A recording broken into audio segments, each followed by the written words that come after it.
ಸುಮ್ಮನಿರಮ್ಮ ನೀನು ರೊಟ್ಟಿ ಮಾಡ ಹಾಯ್ ಮನು, ನಾವೀಗ first step of the process ಅಲ್ಲಿ ಇದೀವಿ. ಉಳ್ಳಿ ಮಾಡ್ತಾ ಇದೀವಿ ನಾನು ಮತ್ತೆ ಬೃಂದಾ. ಸೊ ಇದು ಎಕ್ಸಾಕ್ಟ್ ರೌಂಡ್ ಶೇಪ್ ಅಲ್ಲಿ ಇರುತ್ತೆ ಈ ತರ. ಆಮೇಲೆ ನಾವು ಇದು ಮಾಡಿದ್ಮೇಲೆ ಇದನ್ನ ಈ ಪ್ಲೇಟ್ ಮೇಲೆ ಇಡ್ತೀವಿ ಇಬ್ರು. ಆಮೇಲೆ ನೆಕ್ಸ್ಟ್ ಸ್ಟೆಪ್ಗೆ ಮುಂದುವರಿಯುತ್ತೆ. ಹಾ, ಈ ಉಳ್ಳಿಯನ್ನ ನಾನು ಇವಾಗ ರೊಟ್ಟಿ ಮಷಿನ್ ಮೇಲೆ ಇಡ್ತಾ ಇದ್ದೀನಿ. ತೋರ್ಸೋದೇನೆ ಅಷ್ಟೇ. ಈಗ ನಾವು we are starting the process of roti making. But Okay, butter naan. butter naan. Yes. It will not even take 10 seconds.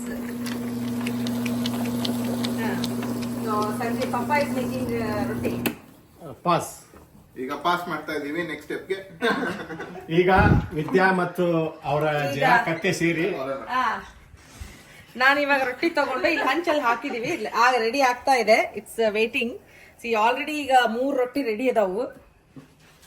So complete automation of roti making. ಈಗ ನಾನು ಟೇಸ್ಟ್ ಮಾಡ್ತೀನಿ. 1 hour. Vicky is tasting roti. ಹೌದು. ಈಗ Okay, yes, you have to ಈಗ certify. ಒಂದೇ ಕೊಡು. ಹಾ, okay. So ಇವಾಗ ರೆಡಿ ಆಗಿ ಬಂದಿದೆ ಇದು ರೊಟ್ಟಿ. ಇದು ಬಹಳ ಸಾಫ್ಟ್ ಆಗಿ ಫ್ಲಫಿ ಆಗಿದೆ. ಆಮೇಲೆ ನೋಡಿದ್ರೆ ತಿನ್ಬೇಕು ಅನ್ಸ್ತಿದೆ. ಸೊ ಇದ್ರ ಜೊತೆಗೆ ಇಲ್ಲಿ ಪುಂಡಿ ಪಲ್ಯ ಅಂತ ಮಾಡಿದ್ದಾರೆ. ಕರ್ನಾಟಕ ಸ್ಪೆಷಲ್ ಪುಂಡಿ ನಾರ್ತ್ ಪಲ್ಯ. ಕರ್ನಾಟಕ ಸ್ಪೆಷಲ್. ಈಗ ಪುಂಡಿ ಪಲ್ಯ ಹಾಕೊಂತ ಇದ್ದೀನಿ. ಸೊ ನನಗೆ ಟೇಸ್ಟ್ ಮಾಡಕ್ ಕೊಟ್ಟಿದ್ದಾರೆ, ಯಾಕಂದ್ರೆ ನಾನು ತುಂಬಾ ಒಳ್ಳೆ ಕ್ರಿಟಿಕ್ ಅಂತೆ, ಹಂಗಾಗಿ ನನಗೆ ಕೊಟ್ಟಿದ್ದಾರೆ ಇವರು. ಸೊ ಇವಾಗ ತಿಂತಾ ಇದೀವಿ. ಈ ತರ ಚಟ್ನಿ, ಬೆಳ್ಳುಳ್ಳಿ ಚಟ್ನಿ ತಿಂದಿದ್ದೀನಿ ಆಲ್ರೆಡಿ. ಸೊ ಇವಾಗ ಇದನ್ನ ಎಕ್ಸ್ಪೀರಿಯನ್ಸ್ ಮಾಡೋಣ ಅಂತ. ಸೊ ಈ ತರ ತಗೋಬೇಕು ಪಲ್ಯನ ರೊಟ್ಟಿ ಒಳಗಡೆ, ಹಿಂಗ್ ತಗೊಂಡು ಬಾಯಲ್ಲಿ ಇಟ್ಕೊಂಡ್ರೆ. So tell us the taste. Verdict. I mean ನಂಗೆ ಎಕ್ಸ್ಪ್ರೆಸ್ ಮಾಡಕ್ಕೆ ಪದಗಳು ಸಿಗ್ತಾ ಇಲ್ಲ. Can't stop eating. I can't stop eating. I really can't. I think I'm addicted to this roti.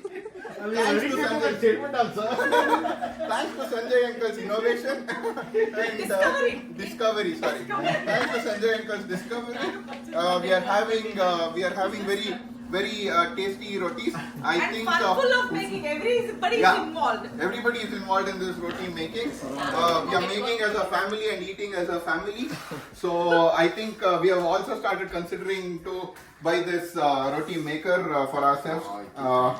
So yeah, Manaswini, I think successfully we have made rotis.